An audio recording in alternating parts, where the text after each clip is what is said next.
I want to talk about OpenAI because there's like a big business story. I think it's interesting. I want to talk about it in that OpenAI has just purchased Johnny Ives.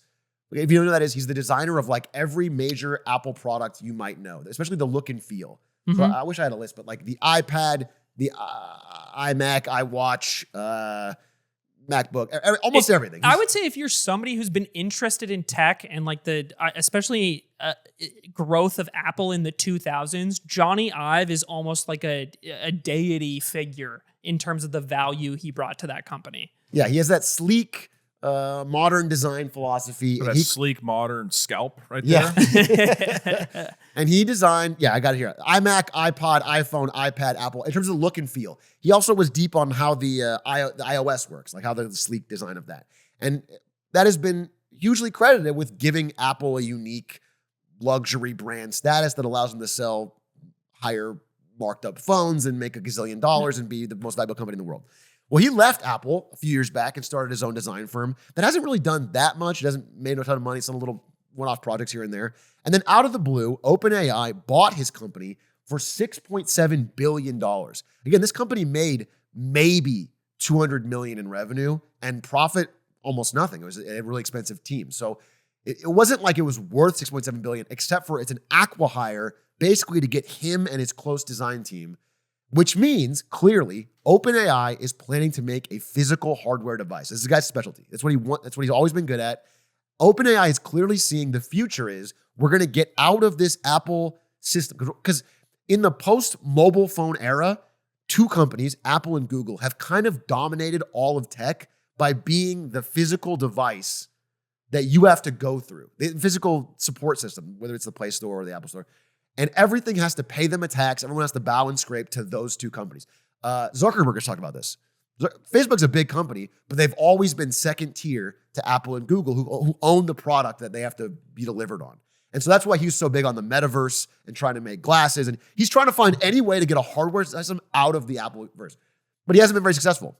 But OpenAI has ChatGPT, which now the 5th biggest website on the internet, is getting 500 million users like a day. It's blowing up. People are using it. They're getting off Google search. It's becoming this big new paradigm shift. And they are thinking that their next step to domination here, to changing tech and making a new paradigm from the Google, the Apple era, is to make a physical device. Now, they haven't leaked what it is, but it clearly, I mean, what I saw, I looked at speculation. I looked at like stuff that leaked, I looked at podcasts he's been on. And the idea is something that is screenless, physical, carried on you, and is very heavy in AI. And I assume it's like, you've seen those terrible rabbit pins. Yeah. Those all did really poorly. But obviously, Johnny Ive is a different beast, and ChatGPT has infinite money, right? So I just want to bring this up because I think it's interesting with the way tech has been and what this means right now. This is like such a sea change for the industry. Oh, I didn't realize, because when you guys had kind of talked about the headline version of this before we were recording, I think my expectation was he was just going to be dealing with the design of like the software or the implementation of how you interact with it. Mm-hmm. But the idea that they're working towards a physical product, I mean, I imagine some very good version of your phone that you only have to talk to, that you carry around all the time. That seems a lot more intriguing. There is a prototype that nobody knows about, but it's been seen. they've said they have made a thing. Completely captured our imagination is what they said. The first product they've been working on, and it's pocket-sized, contextually aware, screen-free, and is not smart glasses. So you assume it's like the rabbit or the pin, but he also said those products were very poor products that don't have new ways of thinking. But there's clearly something going on. Like this is like a clear push to change everything about what the tech space has been for 10 years, 15 years. Can I say something? Die. Oh, sorry. I'll let you finish. Dude, I'm actually dying. It's not that crazy that Doug wants to talk about it, man. You cut my Medicare. I mean, it's if you want to keep going, it's all right. No, I'm dying, dude. Go, please. Sorry. Here's what I'll kind of give the tech perspective here. Fuck yeah! Yeah! Fucking yeah, dude. Got some cool ass hardware and shit. It'll be awesome. That's kind of it's so rare to. when we talked about tech being like a cornerstone of the show when we were making it, I think one thing that I was a little sad about was growing up, tech was so interesting because new physical things were coming out all the time. And it feels like in this era of AI, but even before AI, things were so software focused. And the idea of a new game-changing device coming out, except for the Vision Pro. Which was game changing. It did change. Can you guys imagine life before the Vision Pro? I can't even remember what it was like. If we could do one episode all with Vision Pros on. But I think this just a little me is excited in the same version of like you ever seen like MKBHD's like first YouTube videos where he's a little kid and he's talking about like a laptop to the camera. He's using like an old shitty camera. It's really cute. That's how I felt growing up when I looked at new physical things in tech. I was so interested and excited when just stuff would get announced and dropped.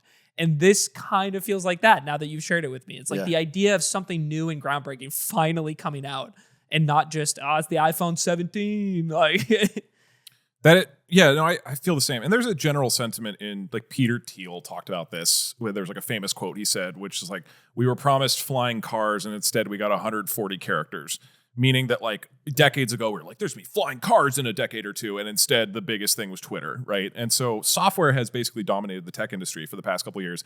Nobody really gives that much of a shit if the iPhone 16 has whatever, new camera in it. Like it hasn't been that innovative in the hardware space compared to what it was in decades before. And the cool thing that I would say is one of the reasons that I think AI is exciting is that it is going to accelerate hardware development.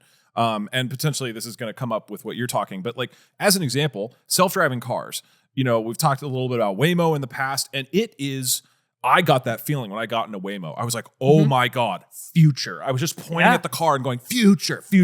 When my Waymo stopped on a dime to avoid hitting the homeless guy that walked into the street, I was like, that's crazy. I would have hit that guy. Like this is an insane thing that the car just stopped itself in front of somebody. It is cool to see tech that makes you think future. They just feel like this is the future. It's been rare. And this is a major jump up from what we are used to. And one of the cool things that AI will enable is that it will allow a massive acceleration of robotics. So for example, was something like Optimus, Tesla's robot, or there's many, many, many different companies making hardware now. NVIDIA talks about this a lot. They are specifically designing chips that are going to allow physical systems to simulate an environment. And the idea is like, if training a robot from scratch to move like a human would take decades to really get right, instead of having them physically train in your lab for 8 hours a day, you can have them run simulations, let's say mentally, and do 1 million of them in a day. And so the rate at which robots can learn to interact with complex environments is going to accelerate to a degree